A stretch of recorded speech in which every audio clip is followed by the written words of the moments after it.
Full rest ആയിരിക്കും. ഇന്നത്തെ വല്ല ഫുൾ റെസ്റ്റ് ഇങ്ങനെയല്ല, നമ്മുടെ കൈ ഇങ്ങനത്തെ ഒരു പാത്തിലിരിക്കുമ്പോഴാണ് നമുക്ക് ആ സെറ്റപ്പ് കിട്ടേണ്ടത് അല്ലേ.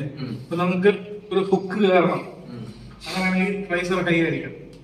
പോസ്റ്റിംഗ് ഡോക്ടറോട് സിദ്ധിക്ക് ലോ ഹാൻഡ് വരുന്ന സമയത്ത് തിരിച്ച് പോസ്റ്റ് ചെയ്താണ് ഏറ്റവും എളുപ്പം. അത് ചെയ്യണമെങ്കിൽ കൈയുടെ ഹൈറ്റ് മെയിൻറ്റെയിൻ ചെയ്യേണ്ടത് വലിയൊരു ഫാക്ടറാണ്. അതിനുള്ളതാണ് ആദ്യത്തെ വർക്കൗട്ട്. ഈ ഒരു ഷേപ്പിൽ, അതായത് ഇങ്ങനെ വെക്കുക, ഇത് മാക്സിമം ടോർക്ക് നമ്മുടെ കയ്യിലേക്ക് ഇടുക, ഇതിങ്ങനെ ഇടുക. ഈ റൈസർ സ്റ്റേബിൾ ആവാത്ത പോർഷൻ ഇല്ലേ, അവിടെ എത്തുമ്പോഴത്തേക്കും അതൊക്കെ ഞങ്ങൾ വലിച്ചെടുക്കുക. കഴിഞ്ഞു. ഇത് ചെയ്യേണ്ട ശ്രദ്ധിക്കണം, ഒരു 10 റെപ്പറ്റീഷൻസോ അല്ലെങ്കിൽ 20 റെപ്പറ്റീഷൻസോ ചെയ്യാൻ പറ്റുന്ന വെയിറ്റ് മാത്രമേ ചെയ്യാവൂ. വലിക്കുന്നത് ഈ റിസ്റ്റിലെ ഒരു ചെറിയൊരു എന്താ പറയുക ക്ലസ്റ്റർ മസിൽസ് വെച്ചിട്ടാണ് അത് വലി. അത് അതുകൊണ്ട് ചെറിയ വെയിറ്റ് വെച്ചാൽ ചെയ്യാവൂ. വെയിറ്റ് ഇല്ലെങ്കിൽ ഒരു കുഴപ്പമില്ല. 10-20 ഈ സാധനം ഡെയിലി ചെയ്യാൻ പറ്റും. മസിൽസ്